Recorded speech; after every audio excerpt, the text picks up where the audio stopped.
মনে রাখবেন, সব মানুষ সব কিছু ধরে রাখার ক্ষমতা রাখে না। সব মানুষের মূল্যও সব মানুষ বোঝে না, এটাই স্বাভাবিক।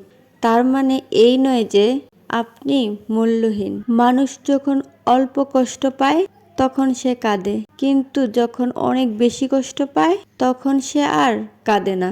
সব কষ্ট জমা করে নীরব হয়ে যায়, পাল্টে যায়। চোখের জল ফেলে কোনোদিন কারো আপন হওয়া যায় না, কারণ যে আপন সে কোনোদিন কাঁদতে দেয় না। ঠিক যে পর্যায়ে গেলে কারো কথা গায়ে লাগে না, কষ্ট লাগে না, রাগ হয় না, কোনো কিছু নিয়ে অভিযোগ হয় না, সে পর্যায়ে চলে এসেছি আমি। কারো প্রতি ভালোবাসা বেশি প্রকাশ করতে নেই।